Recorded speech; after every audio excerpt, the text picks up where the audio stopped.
Okay, here is an excellent example of with how dynamic these streams are.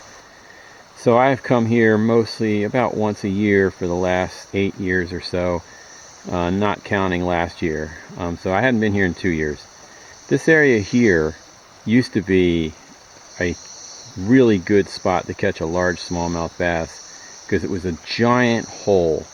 Everything to the left of that rock that's sticking out of the water was this big wash basin, water 4 feet deep or so, and probably half the size of a swimming pool. And I show up here this year and you can see that this is a gravel bar now that's about a foot deep at most, and the deeper water is actually over here on the opposite bank with this chute here, but it's nowhere near as big as it was. But I did catch a nice smallmouth out of there. And then there's a tiny foot deep hole behind this rock. It's about deep as the other one was, like probably about 3.5, 4 feet deep, but it's now about the size of a bathtub, not half the size of a swimming pool. And so when this happens, fish redistribute. This is not an area now that would hold multiple big smallmouth bass like it used to be.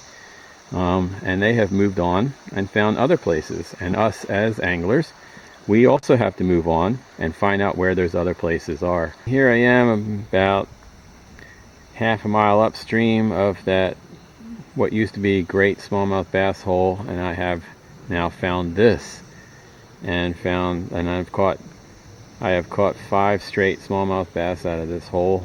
Nothing really big, but like I said, the fish redistribute when these kinds of events happen on these streams, and it's up to us to find out where they went.